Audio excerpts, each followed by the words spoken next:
As coming to qualities of ideal suture material: pliability for ease of handling, knot security, sterilizable, appropriate elasticity, non-reactivity, adequate tensile strength for wound healing. So these are the ideal qualities of suture material: pliability for ease of handling, knot security, sterilizable, appropriate elasticity, non-reactivity, adequate tensile strength for wound healing.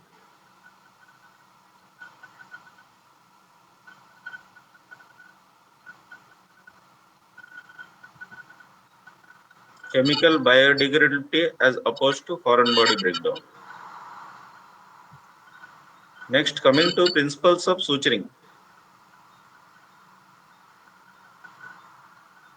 The completed knot must be tight, firm, and tight so that slippage will not occur. To avoid wicking of bacteria, knot should not be placed in incision lines. The knot should be placed at the ends of the cut short. Knot should be small and the ends cut short 2 to 3 mm should be left behind. Avoid excessive tension to finger gauge material as breakage maker. Avoid using a jerking motion which may break the suture. Avoid crushing or crimping of suture materials by not using hemostats or needle holders on them except on the free ends for tying. So you should avoid crushing of the suture materials by not using hemostats or needle holders on them except on the free ends. The suture material should be holded only at the free ends, not anywhere else. Do not tie suture too tightly as tissue necrosis may occur. Knot tension should not produce tissue blanching. So maintain adequate traction on one end while tying to avoid loosening the loop, the first loop. So I'll repeat again principles of suturing.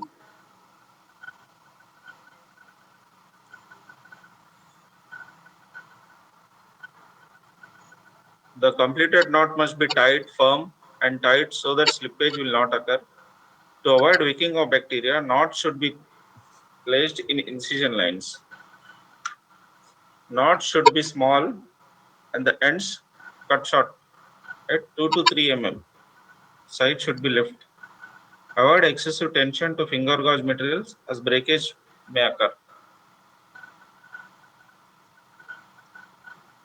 Avoid using a jerking motion which may break the suture. Avoid crushing or crimping of suture materials by not using hemostats or needle holders on them except on the free end of for tying. Do not tie suture too tightly as tissue necrosis may occur. Knot tension should not produce tissue blanching. Maintain adequate traction on one end while tying to avoid loosening the first loop. So these are the principles of suturing. Next, coming to principles of suture removal. So we have discussed about principles of suturing. Now we will discuss about the principles of suture removal. There should be swabbed with hydrogen peroxide for removal of encrusted necrotic debris, blood and serum from above the sutures. So before removing the sutures, sutures should be properly cleaned with hydrogen peroxide H2O2 for removal of necrotic debris, blood, serum from above the sutures. A sharp cutting suture cutting scissor should be used to cut the loops of the individual or continuous sutures above the teeth.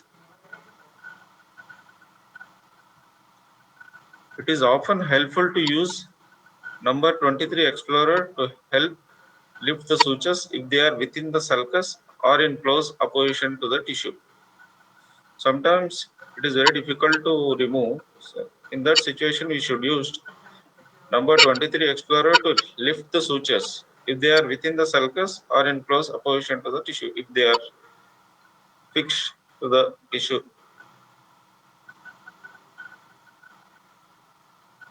A cotton plier is used to remove the suture. The location of knot should be noted so that they can be removed first. This will prevent unnecessary entrapment under the flap. Sutures should be removed within 7 to 10 days to prevent epithelialization or viking about the sutures. So sutures should be removed within 7 to 10 days to prevent epithelialization or viking about the sutures.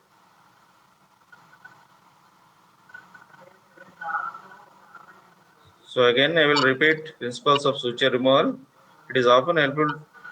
There should be swabbed with hydrogen peroxide for removal of encrusted debris, blood, serum from above the sutures. A sharp suture scissors should be always used to cut the loops of the individual or continuous sutures above the teeth. It is often helpful to use number 23 Explorer to help lift the sutures if they are within the sulcus or in close opposition to the tissue. A cotton plier is used to remove the suture. The location of the knots should be noted so that they can be removed first. This will prevent unnecessary entrapment under the flap. Sutures should be removed within 7 to 10 days to prevent epithelialization or viking about the sutures. So these are the principles of suture removal. Now we will be discussing about suture classification. Sutures, according to their origin, sutures are divided into organic, synthetic, and metallic. According to their behavior in the tissue, absorbable sutures and non-absorbable sutures.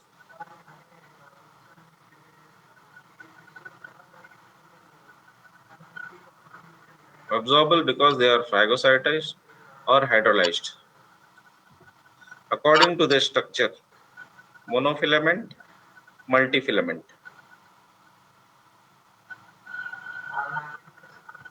According to the size of the suture, it varies from 10 being the greatest in diameter or 10, which are the least in diameter and difficult to see with naked eyes.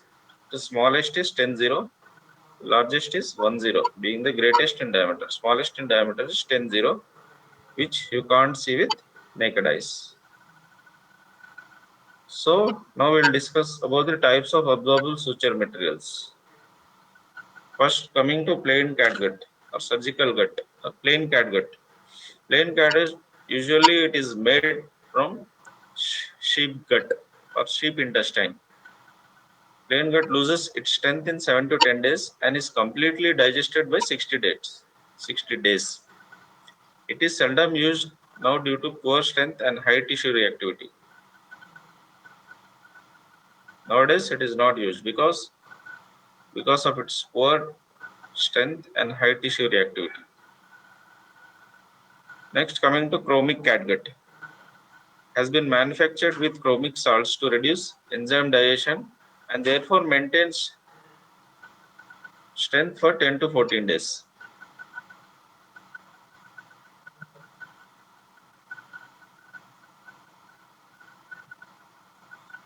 Fast absorbing gut is produced by preheating and can be used for attaching skin grafts or in areas of low tension where the wound is well supported by deep structures and suture removal would be difficult. It maintains strength for 3 to 5 days.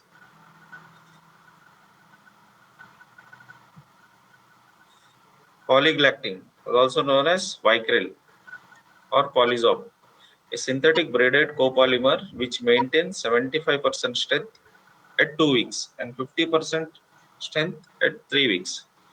Absorption is usually completed by 3 months. It handles well, has minimal tissue reactivity, and does not tear tissue. It may occasionally persist as small nodule, which should be later removed. If you have a stitch granuloma, later it should be removed under local anesthesia. So this is regarding Vicryl. Next is monocryl. Monofilament maintaining 50 to 60% strength at 7 days with complete absorption by 3 months. It offers better handling and knot security than most other monofilament sutures, with even less tissue reaction than Vicryl, and is therefore useful. Hello? Hello?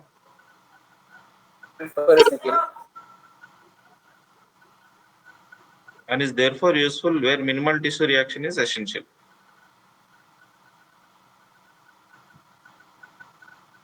Next is Polydiaxazone, monofilament polymer with prolonged tensile strength, 70% at 2 weeks, 50% at 4 weeks, and may persist for more than 6 months. Good for high tension areas or contaminated wounds, but being a monofilament, it has poor handling and not security. Its minimal tissue reaction makes it good for repair of cartilage, where inflammation wound lead to significant discomfort.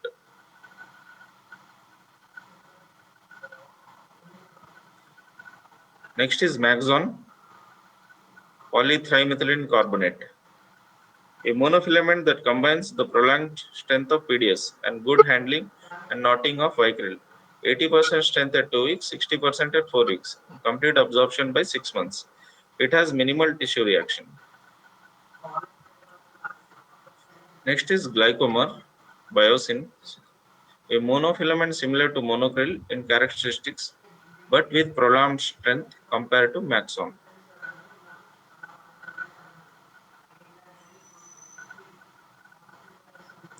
Now coming to non-absorbable sutures. First is nylon, ethylon, also known as ethylon, dermalon, surgilon, nylene. In inexpensive monofilament with good tensile strength and minimal tissue reactivity. The disadvantages of nylon are its handling and not security, but it remains one of the most popular and non-absorbable sutures in dermatological surgery.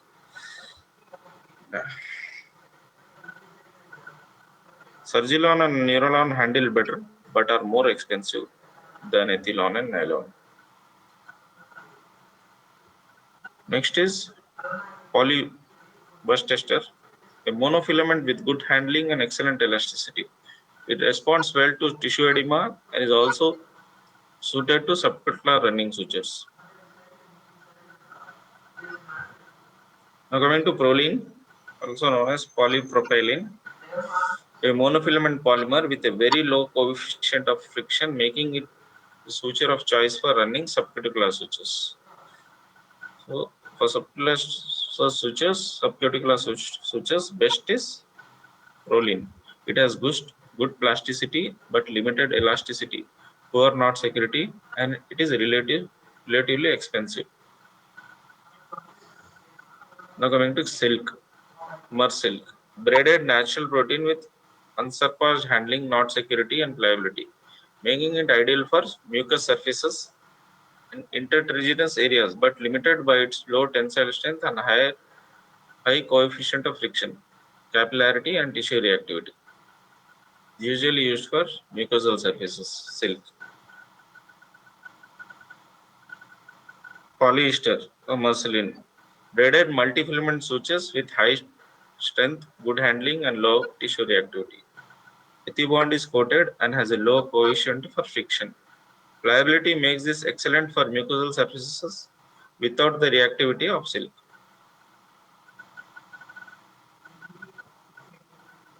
Now coming to types of sutures.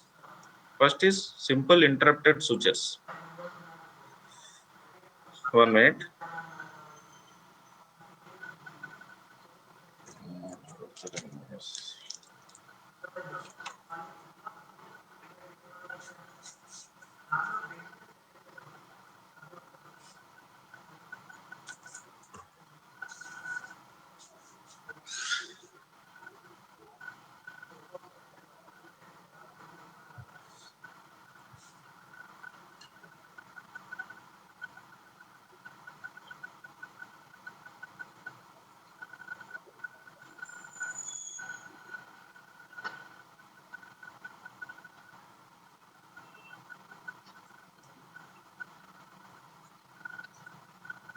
Now coming to types of sutures.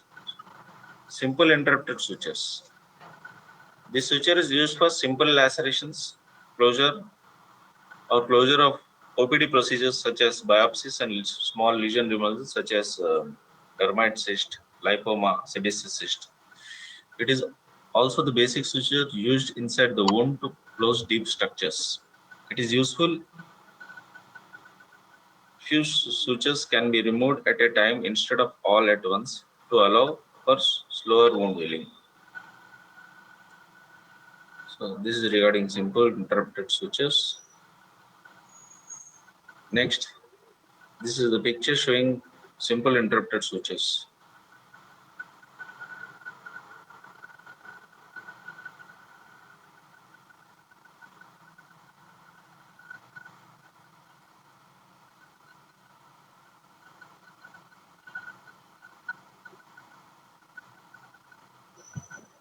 Now coming to continuous switches. Continuous switches, as its name suggests, only has a knot at the beginning and at the end. There are several methods of continuous switches, locking and non-locking. The knots must be very secure and minimal tension on the wound, or the wound will come apart if one loop or the knot gives away.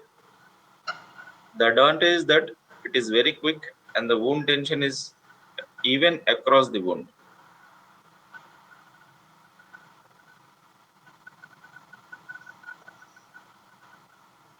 This is a picture showing continuous switches.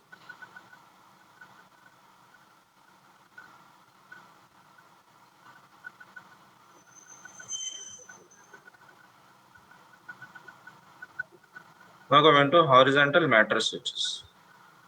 Used with wounds with poor circulation, helps eliminate tension or wound edges, requires few sutures to close a wound, can be placed quite quickly, can be done as a continuous suture. So this is regarding mattress switches. This is pictures showing horizontal mattress switches.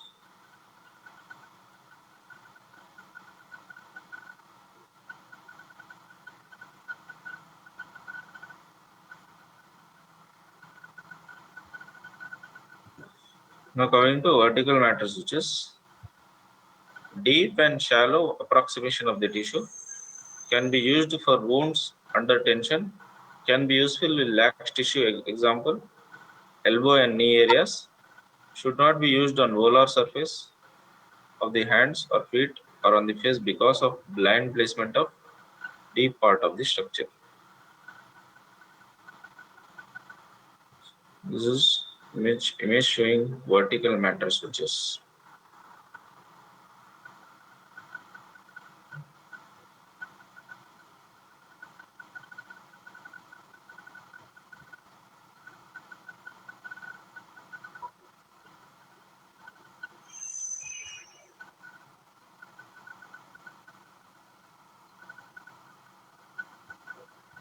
Next is subcuticular closure or subcuticular switches. Used for cosmetic closures, use an absorbable suture if you plan to leave the sutures in and bury the knots.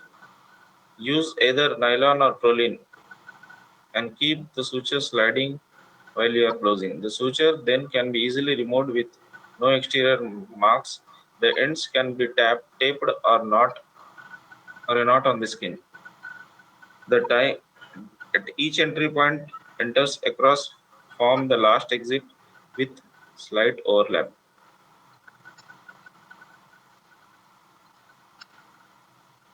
The picture showing subcuticular switches.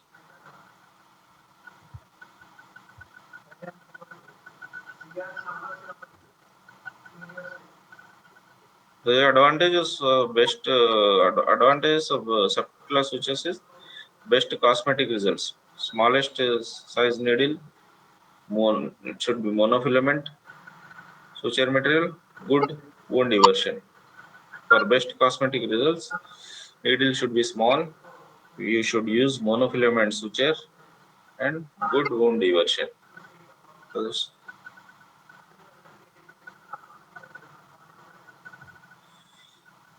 skin suture placement. Close wounds in segments.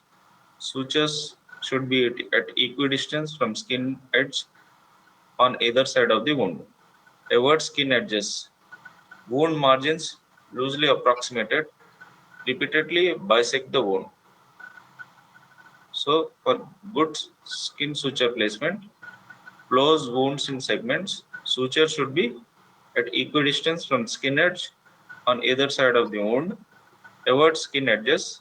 Wound margins loosely approximated. Repeatedly bisect the wound.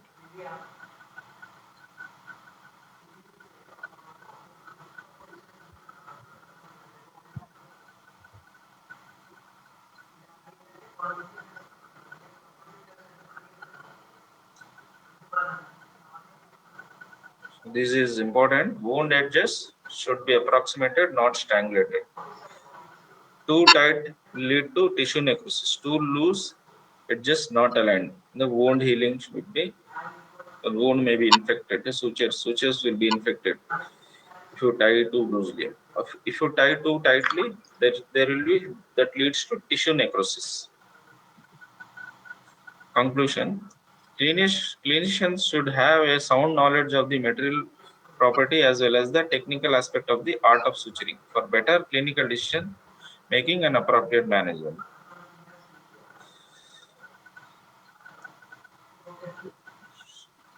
So we have discussed about the sutures and suturing techniques today, types of sutures. I'll repeat once again in short.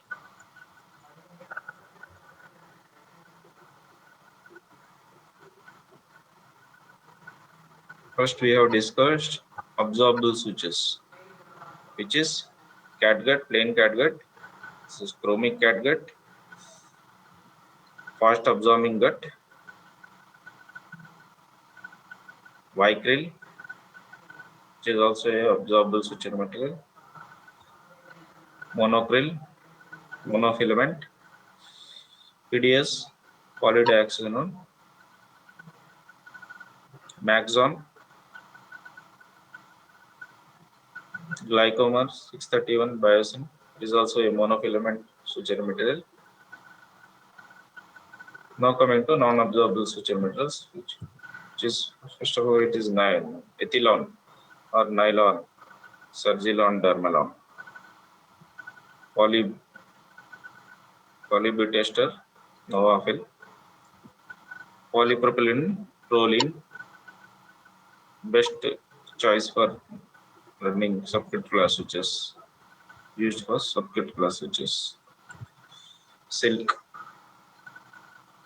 Dacron, Marceline. These are all non-absorbable suture. Ethylon, Prolene, polybutester, Novafil, Silk, Dacron or Marceline. Next, I have discussed about types of sutures, simple interrupted sutures. This is a figure showing simple interrupted sutures. Next is continuous sutures. The image showing continuous sutures. Next is horizontal mattress sutures. This is the image showing mattress sutures, horizontal mattress sutures. Next is vertical mattress sutures. This is the image showing vertical mattress sutures.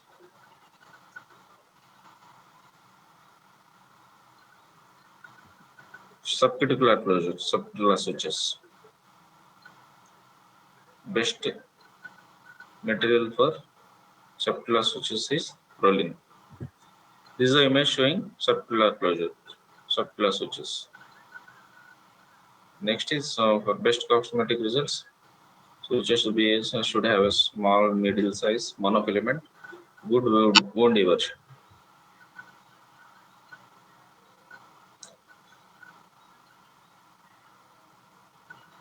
Thank you.